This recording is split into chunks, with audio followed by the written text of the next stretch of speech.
Hi, I'm Carl, and in this video we're going to have a look at questions 5 to 7 of section 3 of the pink booklet. So this is a question about vowel sounds being produced and the different vocal tract conditions that can affect that. So I've tried to draw out these 4 diagrams, but I hope you can see the differences between them, even if I haven't drawn them out perfectly. We've also been given an equation which is the frequency equals 1 over the period. So we know that the period and the frequency are inversely proportional. This might not be a new equation for you. So 5 says, what is the frequency of the sound produced through the short vocal tract length?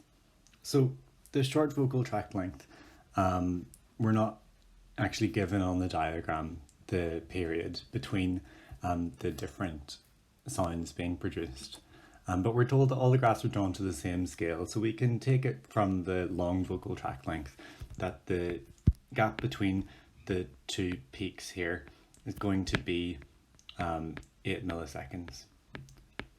And we're given this equation that we can work out frequency, which is measured in hertz. And remember, this is the important bit, that period is going to be measured in seconds. So we've been given our time in milliseconds, so the first thing we need to do is consider how we're going to deal with that. I think the easiest way is to let's just look at the equation. So we've got f equals 1 over t. So it's going to be 1 over 8 milliseconds, which is 10 to the minus 3 seconds. Another way you can write this is 10 to the 3 over 8, which I think is a little confusing. The easiest way, I think, is 1 over 8 multiplied by 1000. So 1 over 8 is 0.125 multiplied by 1000. That gives us a frequency of 125 hertz. And that corresponds then to answer D. So number 5 answer is going to be D, 125 hertz.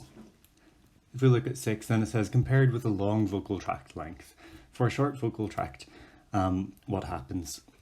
So it's important, I think, to get this the right way around. We're trying to look at what happens in this short vocal tract. I think it's worded a little bit confusingly. So compared with a long vocal tract length, I think it's easiest just to go through all the answers here. The period of the sound is shorter. So as we know, they're both going to be 8 milliseconds. The gap in time between these peaks is going to be the same.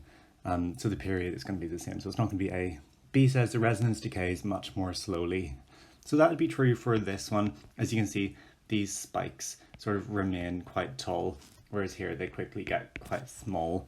So actually I'd say the resonance decays much more quickly for the short vocal tract. So the answer for this one is definitely C.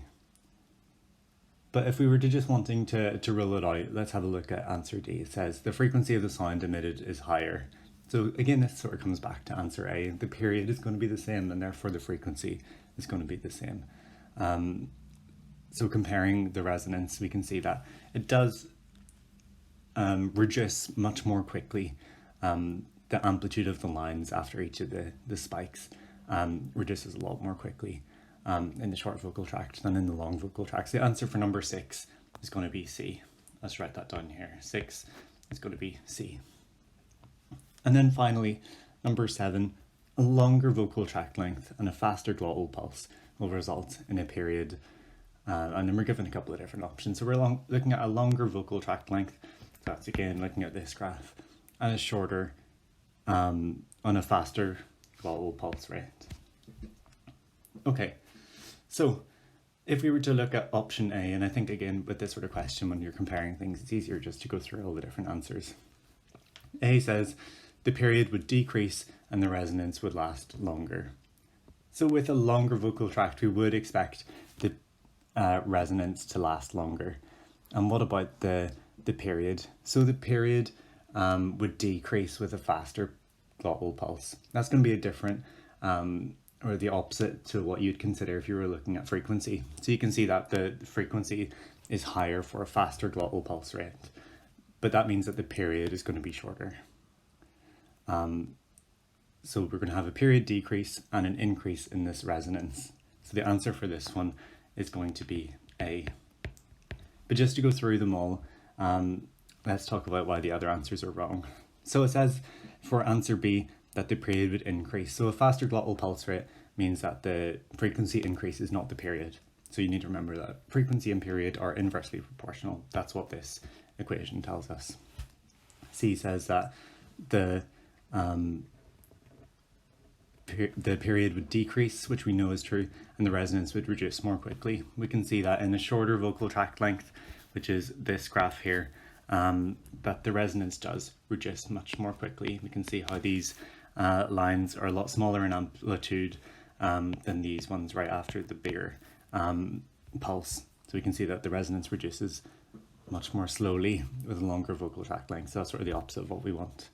And then D says the period would increase, which we know isn't true, and the resonance reduces more quickly, which we've gone over as well. So the answer for this one is definitely going to be A. Okay, so that was questions 5 to 7 of section 3 of the Pink Booklet. I hope that helped. Thanks for watching.